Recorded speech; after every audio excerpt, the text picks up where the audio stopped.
Hi, everybody. Welcome to another live stream episode of Talking Timepieces. And as we are on, I am actively looking up the cost of a Rolex Datejust 41. And not just a Datejust 41, but a Datejust 41 with a gold bezel from within the European Union. And right off the bat, you're still looking at 9,000 plus for a steel bezel oyster bracelet date just 41. And the prices go up from there. And that's also for the Roman numeral dial, which is not loomed. Uh, but you can get a from Germany, $9,329 for a date just 41 rhodium dial, uh, steel bezel Jubilee bracelet. So a lot of people are saying that prices are stabilizing because we're pretty much approaching retail prices. And as I said before, I didn't think that they would go below retail. And I don't think anyone else expects them to as well, which is why pretty much they're bumping along the bottom on prices. Hey, Jonathan Cavassini, nice to see you here. Always nice to see my friends and new friends too. Come in anytime. You're always welcome to join the conversation. Um, but we're still talking before you start getting to a fluted gold, white gold bezel, non-loomed, a date just 41 Italian card, full set, 10,000.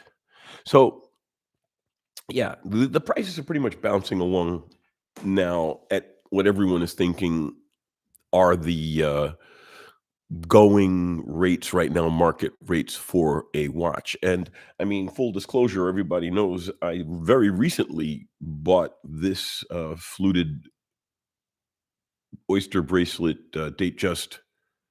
Oh, there we go, fluted oyster bracelet date just rhodium dial, and I bought it pretty much at close to the top of the market over retail. And I think I'm being punished by the watch gods for being such a love-hate relationship person, so loudly talking about my feelings about Rolex. I did sell my watches, my Rolexes. I had others and I sold. I did sell them for more than what I paid for them. But I didn't sell them for as much as I could have gotten, and then I paid more than retail for this one. So it almost, yeah, kind of evened out.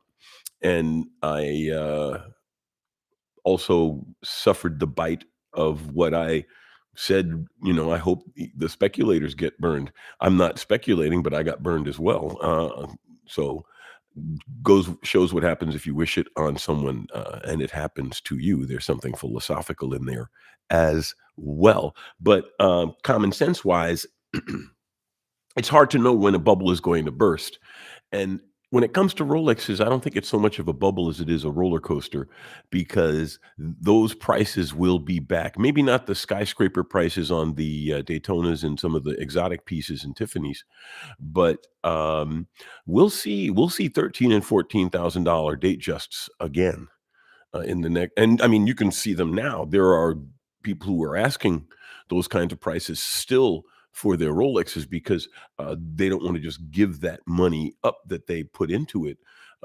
So there is some friction and resistance to this price organization by people who are still going to ask, close to what they paid for those watches, because in their mind they don't want to lose, as much money. They want to lose as little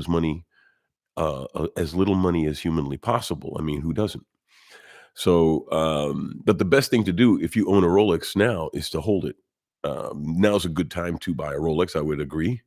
I would rather have bought mine now, but then again, because I was buying a specific configuration, one that I wanted used, I could have very easily have missed out on it waiting for the price to come down and have someone else go and buy it. That's part of the whole thing about collecting as well.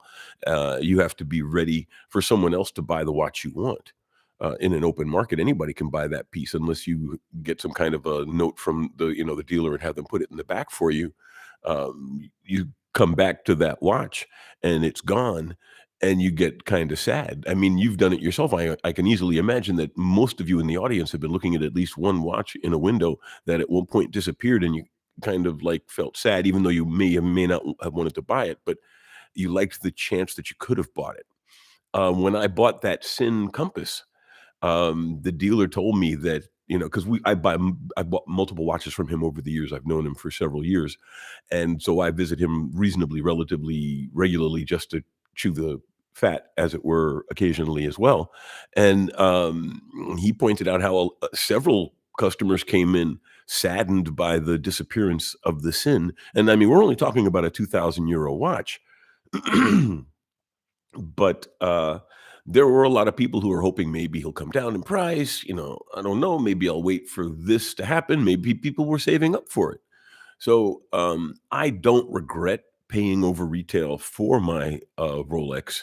I'd rather I didn't, but since I'm not gonna sell it, I know the price is gonna come back up, so when my kids sell it, they'll get the money for it, uh, or not. But, I mean, the thing is, once upon a time, people bought products and just expected to use them and not sell them. And that included watches. Most watches were a lifetime purchase, and people didn't even think of flipping. And so, yes, there were expensive watches, and yes, they may have resold at the time for higher prices. But the average watch buyer did not buy a watch expecting to flip it. They bought it expecting to give it to their kid or have it destroy itself in the process of being used. That's why Timex never said how great their residuals were. They said how much of a licking they could take and keep on ticking. Um, Functionality, then as now. I mean, one of the reasons Rolex has great residuals and uh, can resist a lot of the pressure and accusations leveled against it is they do make a fine watch that is well made, easy to service, um, clean in design, incredibly thin, very rugged, accurate. I mean, there's nothing negative you can say about a Rolex. And so even though they're overpriced, they're well made overpriced. And our industry is not the only one that has to put up with that. There are a lot of industries where very well made products command super premium prices. I mean, just look at a product like Grey Goose. They invented the super premium vodka brand. I mean, by definition, vodka should be a neutral spirit. You shouldn't be able to taste differences between vodka, but you can, of course, because there's no such thing as a process that doesn't leave some kind of a trace. But oh, hey, Copper Films, how's it going? I'm doing well. In my city, a new Rolex costs as much as a nice one bedroom apartment with a one BHK, whatever the acronym means, with car parking. Yeah, well, I mean, depending on where you are and what the market is, Rolex can be comically expensive. Here in Wiesbaden, which is a relatively rich city here in Germany, it's an old spa town from the old Roman days till now, and still has hot mineral water bubbling out of the ground. Um, you know, People have nice cars, apartments cost a lot of money, and I mean, this place well, I'm not gonna go into rents and such, but I pay less than 1,000 warm for this, one-bedroom apartment. Um, but to some people, that's a lot of money. I grew up in New York City, so to me, that's nothing. I shouldn't say nothing, but you know what I mean? If you're in a city, if you're in a nice place, you're gonna have to pay for it, and that goes with watches too. So if you think about it, a good Rolex costs as much as a very good used car, and some Rolexes cost as much as a nice new car. Some cost as much as a nice new apartment, so no matter where you live, there are Rolexes that you could buy yourself an apartment with the cost of that Rolex in a nice place in a nice area in any country. I'm not even going to name places because I don't want to sound areaist or whatever. But there are nice places to live in every place, in every country, in every region on the planet. And a good watch can cost a significant chunk of real estate, automobile, anything. In fact, the next episode, I want to talk about hobbies and things that people spend money on that are similar to the watch hobby and what are compatible. Because watches watches can be a trivial thing, but trivial things can be luxurious, and luxurious things can be expensive, and expensive things create a gravitational distortion field in human reality because money is a significant factor in our lives, and things that cost a lot of money create a gravity field within society because they cost money. They are a congregation of money. As Boa the Fifth Column likes to say, power coupons. They're an aggregation of power. If I took I mean, if someone robbed me on the street and they could get a couple $1,000s for this from even a crappy fence because they could flip it for easily 2 3, well, I don't know, maybe at least $1,000 nowadays. See, the prices have come down, so even theft will probably go down, thankfully, let's hope, because the fences will be less likely to give more money to the thief for the Rolex because the fence is only going to give maybe 1/5 to 1/3 of the value of that product to the thief. So as the top end comes down, it's semi-logarithmic, like, inverse square of what the fence will give the thief. So more Rolexes are safer on more wrists as a result of these price actions in the marketplace. That's one of the good things about it. Kapoor, do I have insurance? Yes, of course I have insurance on my watches. I have the top. I mean, it's luckily household insurance in Germany is pretty much expected, and almost everyone has it. And some renters won't even let you rent without renters insurance. And in Germany, a lot of people also carry liability insurance. I also carry liability insurance. So if I get into an accident or somebody slips and falls in my apartment, I'm covered. The household insurance doesn't cover the person's doing the slip and fall. My liability insurance covers that. But I mean, I have a top shelf homeowners insurance, and I only pay like $25 a month, which some people who know what the type of insurance I'm talking about, that's actually a lot. But I have a healthy sized watch collection, and I want it covered. I also have a healthy safe. My safe is rated for a half an hour against break-in, and it's also fireproof and water immersed for about a half an hour. Also with the water immersion, because water usually tends to go away reasonably quickly.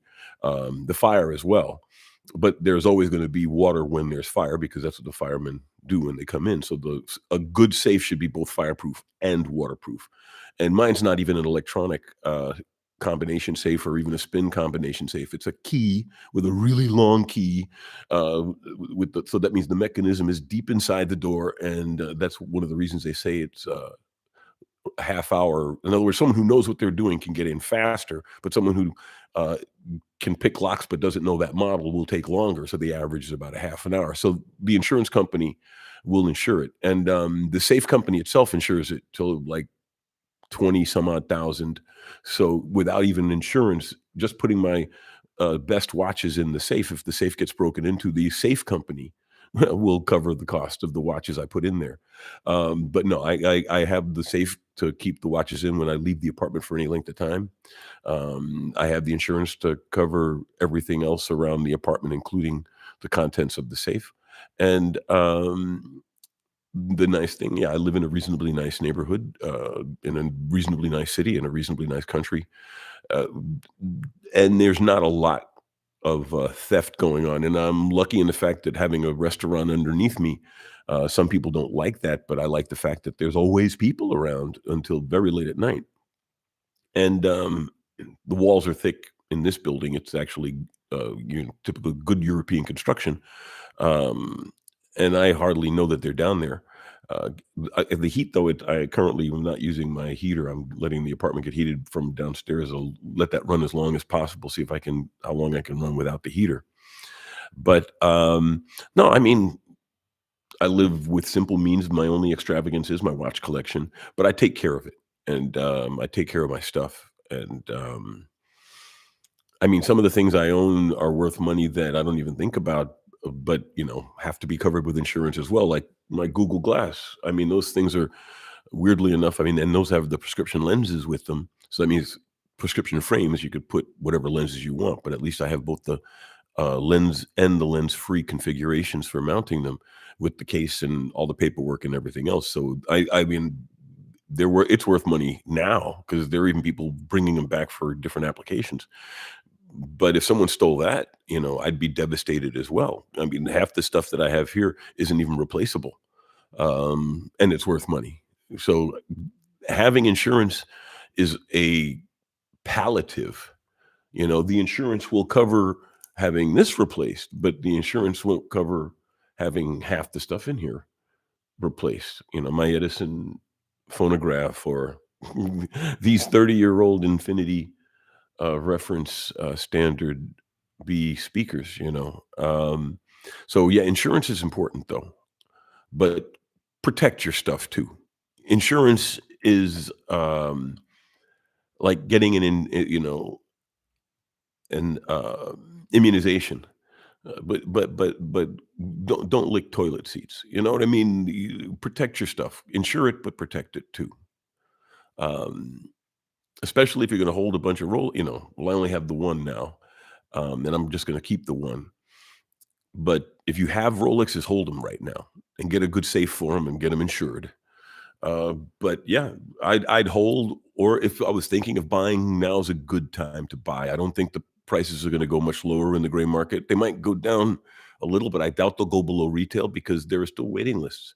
And until Rolex starts releasing more watches, used prices aren't gonna drop m much below retail. I mean, they might still they could still theoretically drop below retail, but right now I'm seeing 9,000 is pretty much a hard floor everybody's falling against, at the present time. But like I said, until Rolex starts, I mean, I'm on the waiting list for an Air King myself, the new one. I haven't heard the call yet, you know? So as long as it's still hard to get a Rolex and they're still a desirable brand, which they are, desirable, um, they're gonna still they may not command premium resale prices the way they did during the bubble, but then again, they didn't before the bubble. They just commanded high resale prices before the bubble, and that's where we're going back to, you know? Um, but I think it's a good thing. Like I said, the lower the prices go, the more normal the market is. It normalizes the market, and it reduces the theft risk for people who own Rolexes because the payout to the crook is, less because they only get a percentage of the end deal anyway, and as stolen merchandise with no box or papers, they can't get, the price they want anyway, they can't get market. So, yeah, as the prices go down, thefts should go down. They might still be around because there might be thieves that don't know the watch market directly. They just know Rolex is expensive, and you'll still get those kinds of thefts. But I think you will see fewer of the coordinated thefts that you've seen with, two people on a motor scooter, targeting specifically someone they know who's got one of those things. Because how do you drive up from a distance and spot a specific person wearing one unless you're literally either A, trolling the crowd, but then you'd be noticeable, or B, knows you spotted that person earlier and coordinated the time to attack them. But yeah, now that you can't get comical amounts of money for these watches anymore, some of the more brazen attacks will go down, in my humble opinion. I mean, I might be wrong, but the payout has now been reduced significantly because, like I said, since the thief is only getting a percentage anyway, it goes down significantly in like a logarithmic fashion from how much they can get for the watch to what they're willing to give the thief for it, you know. And oh, wristwatch check, by the way. I got my Cartier Santos chronograph back from the jeweler. Um, it had gotten really scuffed up around the lugs, and it's a brushed case. I just had it brushed again, and um, yeah, I know I'm against polishing and brushing, but this was kind of really scuffed up from screw marks around the screw holes, which can happen to a used watch. You eventually take really good care of it when it's new, and then before you sell it, either maybe because you scratched it up, you sell it. But whatever, I got this, and I went ahead and I put the money to have it serviced, and had the lugs fixed up, and I wear it on a NATO because it tones down. I mean, the Santos is a pretty blingy, loud,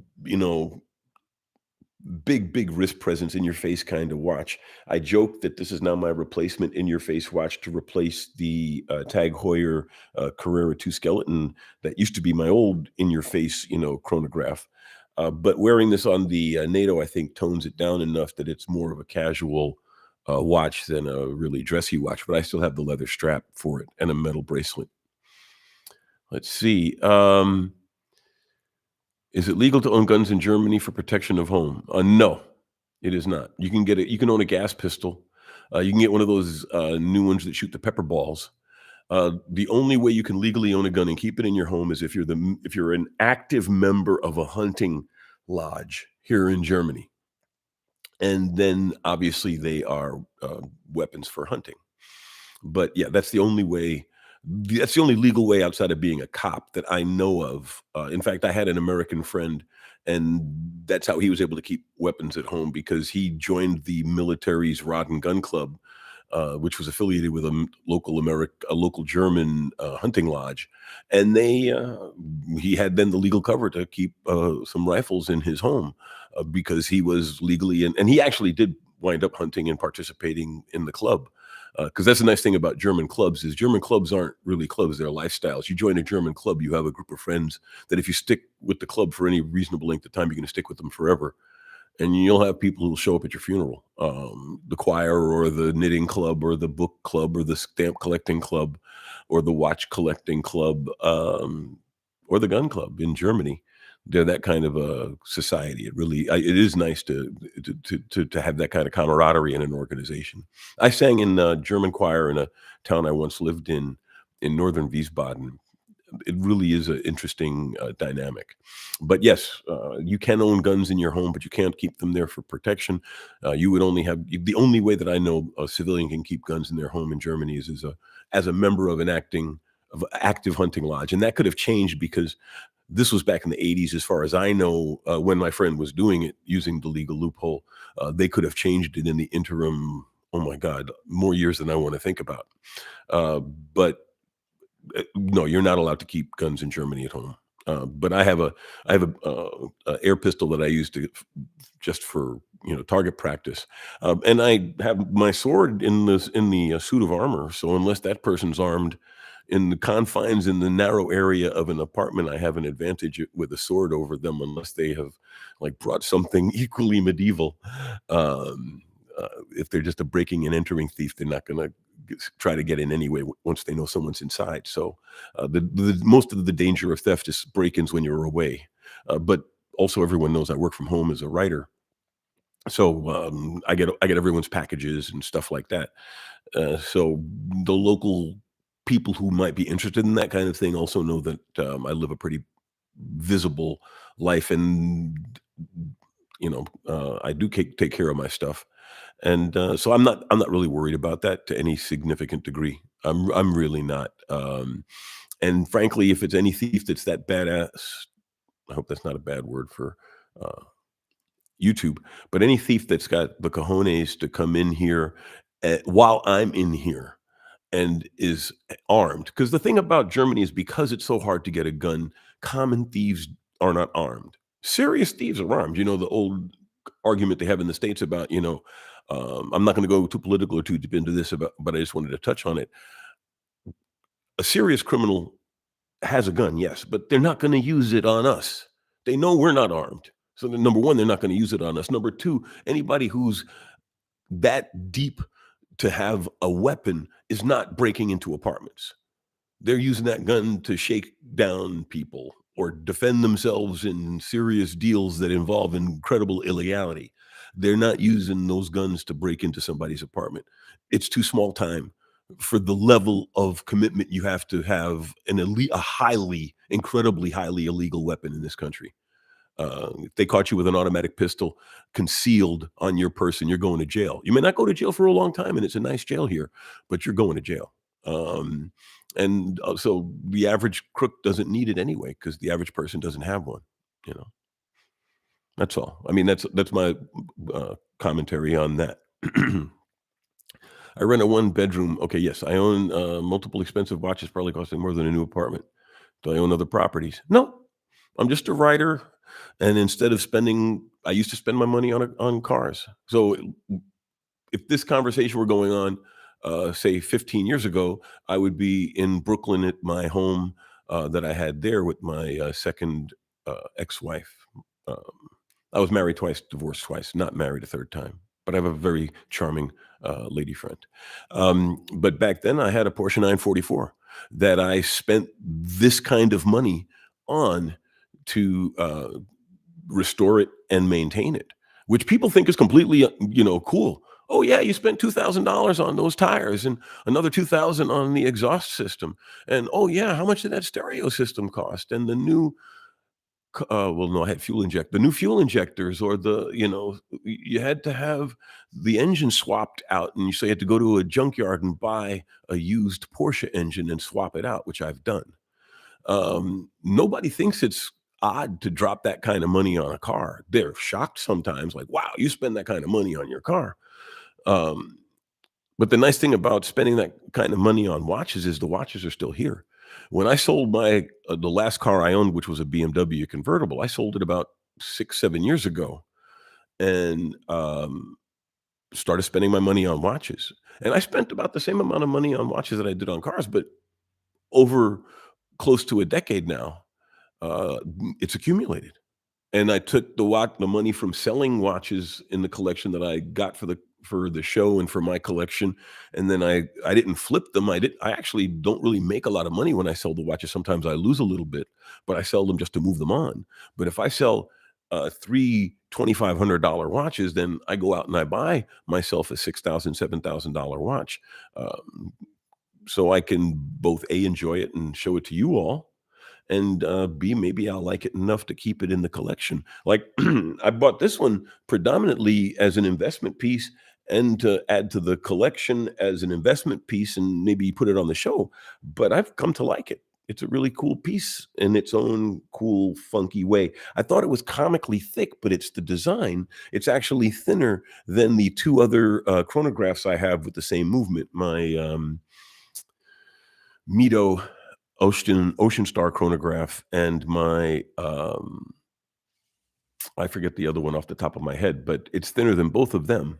Oh, the Tissot PRX has the same movement, that this one does. I mean, it's the same base movement. This one's more, decorated and such, but, it's the same base movement, and this is the thinnest of the group, although it looks thicker because the others being more of a layered design with, bezel back and mid case, and this doesn't have that kind of a design. It looks thicker, but it's actually a very cool, sports chronograph.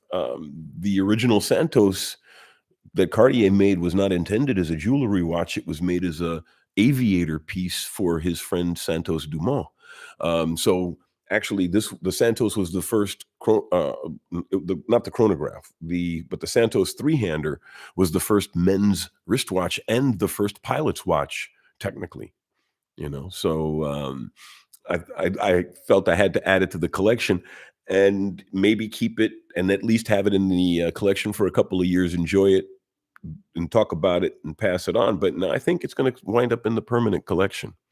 I had a Santos three-hander, two-tone. I gave it to my daughter for her wedding as a present. My youngest daughter. Let's see. Germany's a very safe country compared to India. LOL. Kapoor says, "Well, there are places in Germany that aren't very safe. I happen to live in a safe place in Germany. There are, the bad areas of a big city are the bad areas of a big city, no matter what country you're in.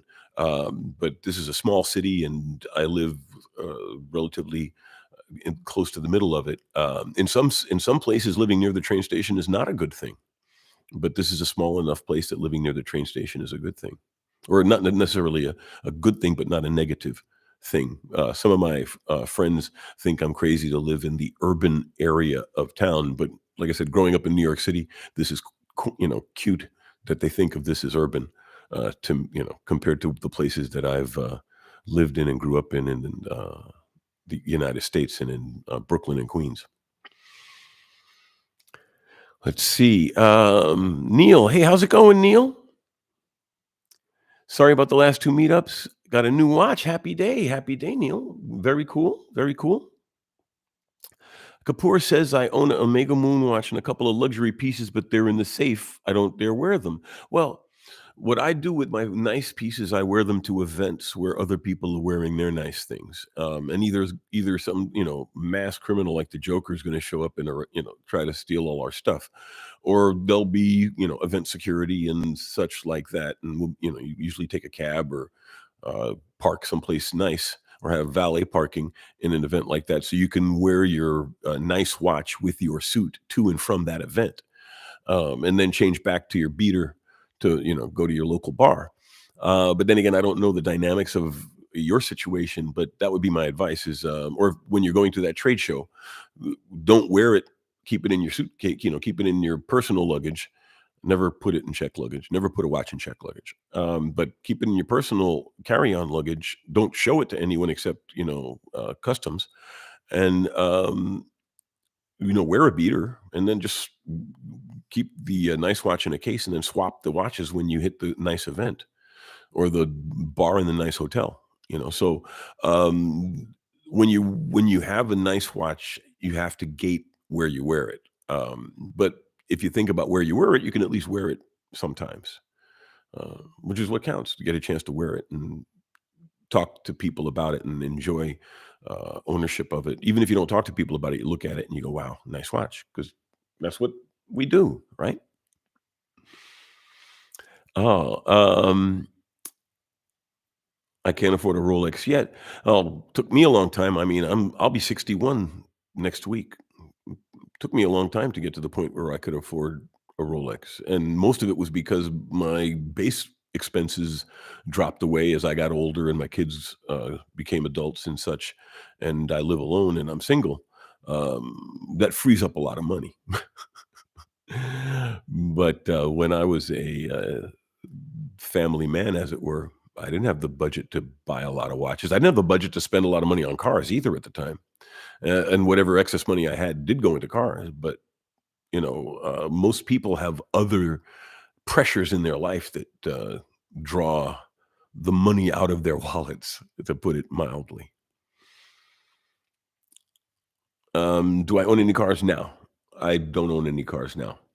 I'm glad I don't. I don't need to own a car because I work from home 90% of the time. I'm a magazine editor and a writer, technology writer. So I'm here behind the screen of a computer most of the time. But then when I do travel, I do travel quite a bit. When, like pre-COVID, and now that COVID's lifting, I'll be traveling again a lot next year, at least maybe at the minimum every 6 weeks or so. I'll be at a trade show or at a press conference or at some press event or at some conference, electronics conference in the space, embedded world or Hanover Fair or Power Control and Intelligent Motion Conference. And when I go to those events, I do take, sometimes I'll take 8 watches to, if I'm going to go to an event for a week, like at Hanover Fair, I'll take 8 watches. And I do take good care, but, the nice thing about a good hotel will either have a hotel safe or they'll have safes in the room, and that's where you put your watches when you're not wearing them, but, I don't need a car, luckily, and the travel I do, I take the train and then I take a taxi, and that's either gets reimbursed or, you know, the cost of a couple of taxis in a city once or twice a month compared to the cost of maintaining a car is significant. So yeah, I'm glad I don't have a car currently, even though I'm mechanic and a car guy. My father owned a garage and gas station when I was a kid. Um, I don't miss owning a car. I like driving a car sometimes. Sometimes I might be in a car. My friend will let me borrow one, or I'll rent one. Um, but no, don't miss cars. I enjoyed them. I think of cars as a hobby I no longer need. I was a traveling salesman here in Germany for over a decade. I spent a lot of time behind the wheel of a car. So I guess maybe also I've had enough of cars. So I think of cars like an old lover. I have fond memories, but I'm cool without them right now. Oh, Neil, you got a Seiko SRPD 55K1. Well, I just like I said, I just got the, Seiko GMT. I love that piece, and, Seiko makes some really nice watches. I just, and I haven't heard any issues about, lining up stuff lately. Maybe that was just a bad batch that hit the States and got a lot of people riled up, but the Seiko I currently have is great. I had a spring drive once, great. Nothing negative to say about Seiko except, I wish they loomed their, sports dress watches, like the Datejust is loomed. But the, Seiko, Snowflake or the Birch Bark or whatever those really nice, beautiful, watches with great faces, beautifully polished hands, but no loom. And so to me, they're not a daily wear watch, even though they're kind of pitched as a daily wear. They're more of an office watch in that sense, or a suit watch in that sense.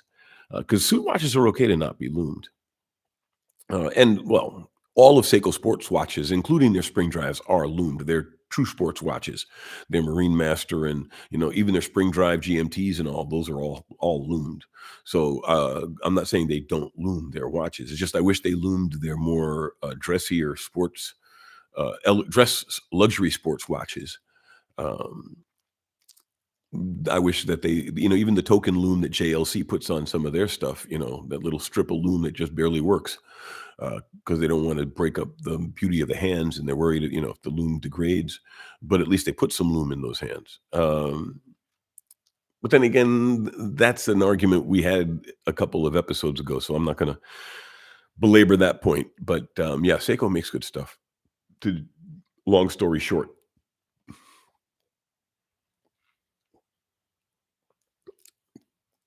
minimalistic living. I have 2 mortgages. Ouch. I'm 27. Don't splurge much. Use money wisely.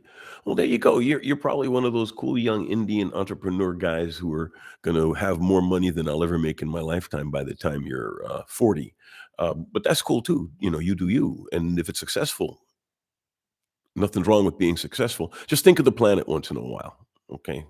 And your fellow man, especially if you get in a position of influence to help either, help the environment, help your fellow man if you're lucky enough to have influence in the world.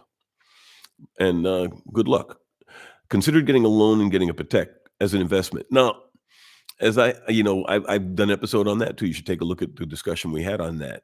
Maybe you were in that conversation. I forget, but I said then use credit to move money around, or if you're gonna literally flip it before the billing cycle is over, and get a profit.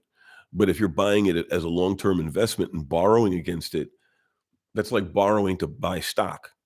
You're gambling that the stock is going to appreciate faster than the interest payments burden you on the, principal. Not to mention the initial investment cost. So you're better off just saving up for the watch. You say you save your money wisely. They say in any portfolio, you should have about 5 to 10% of your portfolio in precious metals. Make them watches. Then it's a legitimate investment strategy, and just put 5 to 10% of your net aside in a jar, write watch on it, and at the end of the year, pull the money out and buy whatever you can afford with it, or hold on as long as you can. And then at the end of that period of time, maybe you can make it to 2 years, 18 months. Then you take the money in the jar and you buy what you can. But you're always going to enjoy saving up for it. Then you can research it, you can look into it in detail, know everything about it by the time you get it. You may even decide you don't want it and you can shift your sights to a different watch. But since you're saving, you still have that war chest to spend on what you want when you make the decision. Because that's the other thing about saving is it slows down that purchase. So if you save for a watch, it's not an impulse buy. You know what I mean? Even if it's an impulse decision to start saving, by the time you finish saving, you'll know whether or not you really want to buy that watch or not. That's the beautiful thing about saving for a piece. It gives you also time to think, to investigate the piece and love it more, or investigate the piece and find out you don't necessarily like it that much. Maybe go visit it in a couple of different boutiques, and make it a point to visit the local boutique for that watch in any given city you happen to be in, and visit that watch, and then you get a personal, touchy feel for the piece. So when you do get it, you have a level of anticipation that really gets fulfilled, from and it'll be a short fulfillment. A month later, you're going to forget how much it felt. I mean, you'll remember a lot of the good feeling, but you'll want to go get another watch. You'll want to add it to your collection, or you might want to sell and buy. But if you spend that much time to get a watch, you're probably gonna be less likely to flip it than if you were just moving money around. Let's see, right, it's not the right time. It's not the right time to don't and it's never gonna be the right time to borrow money to buy a watch. Never, ever, ever, okay? For me, there are no better investments than properties. The Patek is just a fantasy.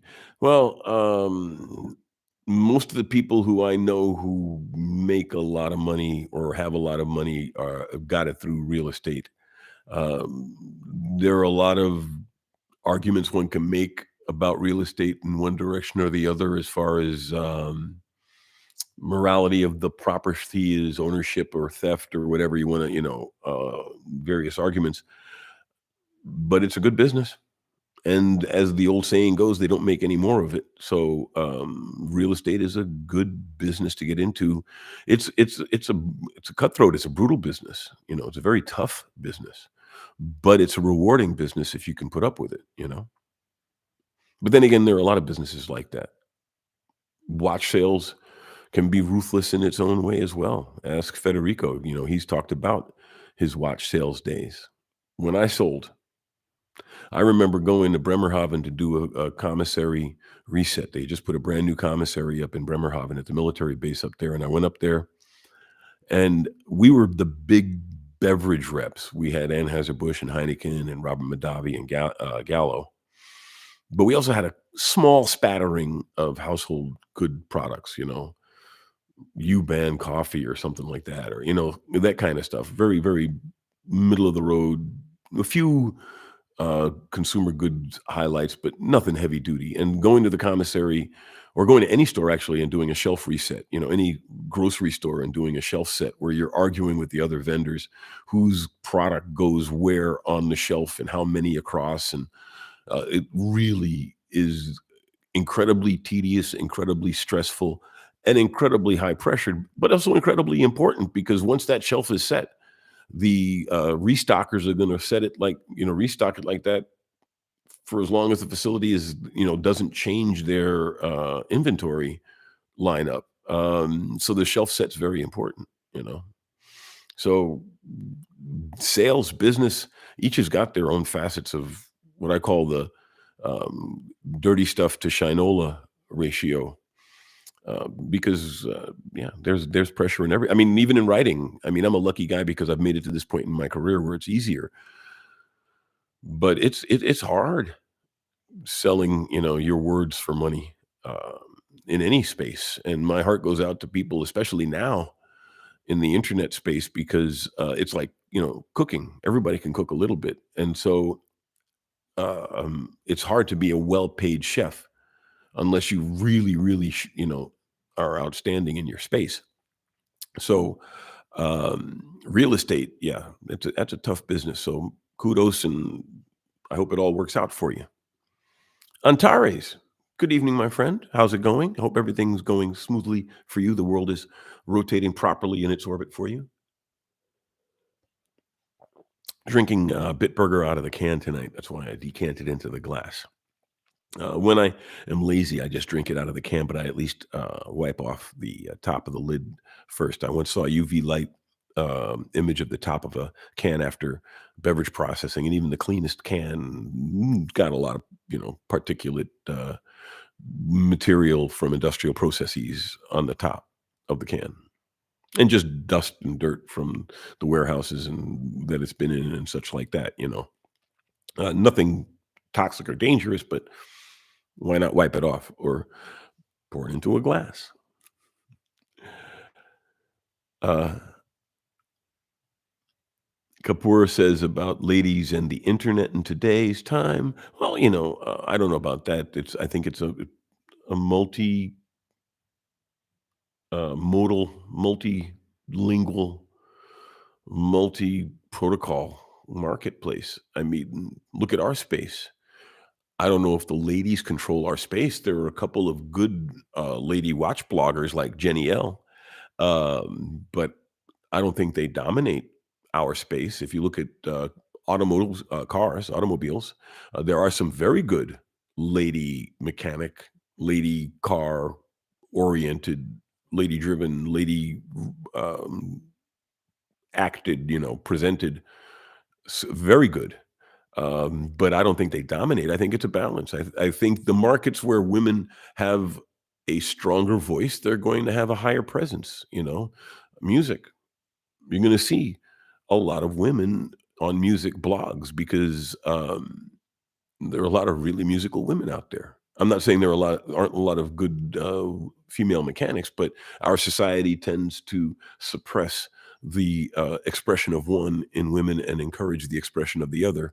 So you have a higher number of female musicians and the like. So you might see a dominance in the pop social media by women, but give it to them. They earned it. They didn't put guns to everyone's head and say, "Watch me." uh, People choose to watch, which is why I'm always thankful for every one of our viewers, and the people that participate in the chat.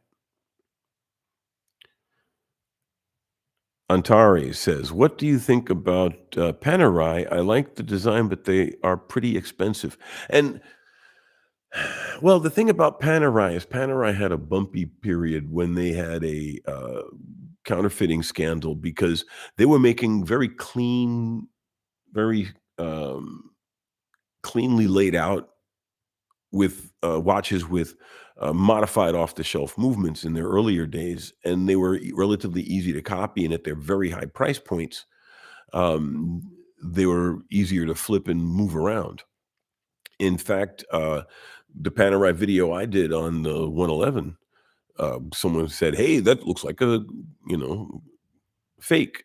The trouble is the 111 is based on the Unitas movement, and this was decorated to the same level that Panerai did theirs. The Unitas is an old pocket watch movement that migrated into wristwatches when wristwatch sizes got big, and the Unitas is used by a lot of companies. I mean, Dornbluth uses a Unitas. They don't all buy them from ETA. The Unitas design has fallen into the public domain. The patent expired, so anybody can make a Unitas movement, and a lot of companies do, because the plates and the design of the Unitas lend itself very well to decoration and even skeletonization. So you see a lot of companies. You can buy a Unitas movement in a Victorinox. You could buy it in a Hamilton. You can buy it in a Panerai. Dornbluth. You could buy it in a lot of watches. And so that's why Panerai had a little bit of a shadow because of that. And so what they did to respond is they went farther up market. They went to more complicated movements, movements that are more difficult, if not impossible, to fake, but that really pushed their prices up. I mean, now if you get a nice Panerai 8-day, that's a nice movement that is really hard for somebody to fake, especially if you get something maybe like their Tourbillon, or you get their they've got some really complex pieces now with really high-end movements, and so that's how they've managed to get back, into the sunshine, as it were. But yeah, it makes them way more expensive. Personally, if you had the kind of money on a Panerai, I would get a couple of other pieces first, enjoy growing my collection, buy an Omega and a Longines, buy an Omega and buy two Omegas, two different Omegas. Buy yourself a Seamaster and a Speedmaster. Matter of fact, I would buy a Seamaster and a Speedmaster as a two-watch set. When you think about it, that's under 15,000, right? Because you can, and actually, if you buy a used, you can get a good three-hand Seamaster for 3 to 3,500, and you can get a good used Speedmaster for 6. You can get a good new one for around 6, so you can get a new, go shop around and get yourself a new one, maybe 6 and change. But yeah, I mean, a Seamaster Speedmaster combo, you can't beat it. I have a Globemaster, which would be one of the last I would ever get rid of. But if my collection ever collapsed down to a minimalist few, Seamaster, Speedmaster, Globemaster is a great trio to have as a only collection. Um, once you start tossing in Rolex and IWC and a couple of other pieces in the collection, then get a Panerai. Like I had my eyes on a used date day myself. I was thinking about getting a Panerai, but if you can't get a Panerai at a good price, used, don't get one, because they do lose value in resale right now.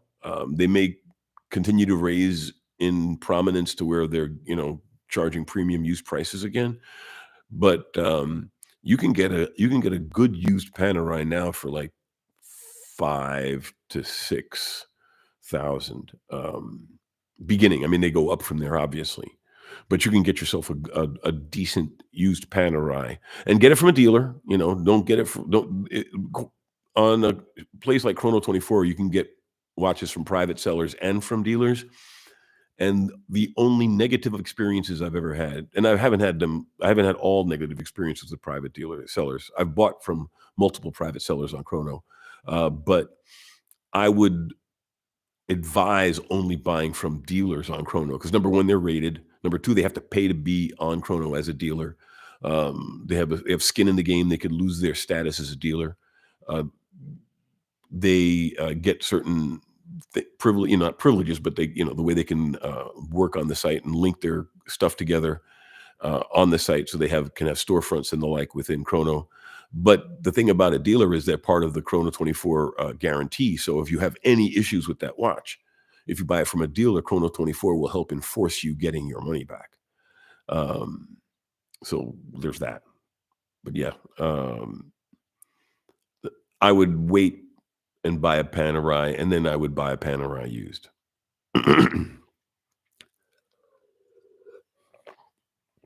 Kapur says we live in the era of clickbait and shorts now. Yeah, I see a lot of clickbait, and it bugs me.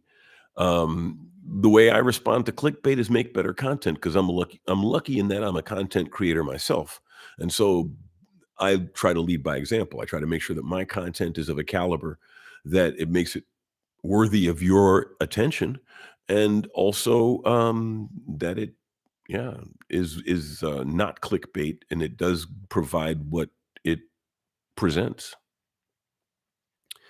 Let's see. Kapoor, do I own any tourbillons? I had a tourbillon. I had a Chinese tourbillon because I don't have the money for a Swiss tourbillon. The cheapest Swiss tourbillon, I believe, is about 25,000 right now. The Tag Heuer. Wait a second. I believe there's the Horage. They're a Swiss company, and theirs is, I believe, 15 or could even be as low as 5, but I think it's like 15. And Horage is the cheapest Swiss tourbillon you can get. Um, and then it goes to the Chinese. And now you can get a tourbillon from a Chinese company for $500. What a lot of micro brands are doing is they're buying the Chinese movements and they're putting them into their cases. So you can get a good tourbillon with a Chinese movement in it, but with a company that'll stand behind the watch and will guarantee it and put it in a nice case and, um, yeah, give it a good presentation. So, yeah, I've had it. I've had an inexpensive tourbillon, Chinese tourbillon. It wasn't a bad watch. I gave it to a colleague who was starting a new job as kind of like a little emotional boost for him, and he still wears it. He loves it. It really, he really enjoys the piece. So, yeah, I would say there's nothing wrong with him. I have a whole episode on that. I have is the I had a seagull tourbillon.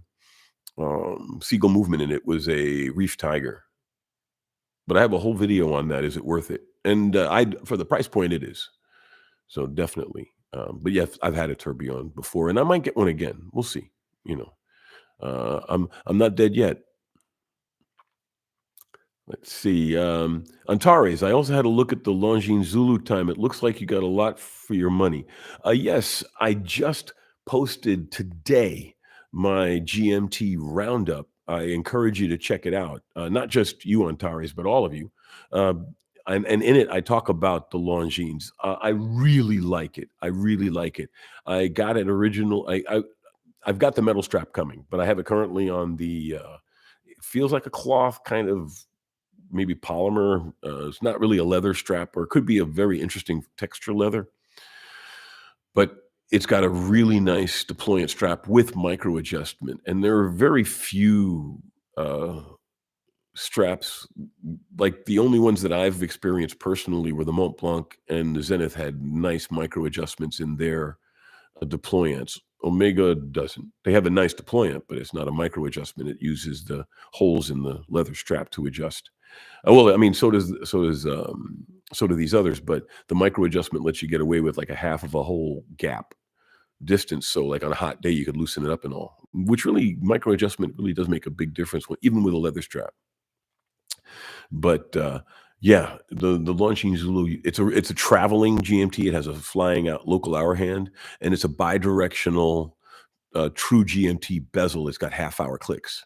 So it's a beautiful piece, well brushed case, really nice ceramic bezel, um, sunburst dial. I got the blue, beautiful, beautiful watch. Really nice piece. So I encourage you to check out the GMT shootout. I also am going to do a direct review of it. I haven't done it yet, but I'm also going to do a direct review of that watch soon. So keep an eye out for that. But you can get a good look at it up close on my GMT roundup because I talk about it because it's a really good traveler GMT. Let's see. Kapoor, I can't buy a Chinese watch. Chinese import is banned. Well, that's why maybe you might want to go with a micro brand like Baltic, for example, uses Chinese movements, but they're French. See, so it would be a French watch you'd be importing. Um, I don't know what some of the other micro brands locations are, but you might be able to find a micro brand that has the movement you want, but from in a watch from a country that you can import. Send me an email. I'm at smartalex@yahoo.com. I'll help you look. Let's go, let's find you a watch together. Let's see. Oh, we're at the top of the hour. So, unless someone has something they really wanted to talk about at this moment, we'll go ahead and we'll close it out for the week until next week. It's always wonderful talking to all of you. I love you all. Have a fantastic next week. Take care.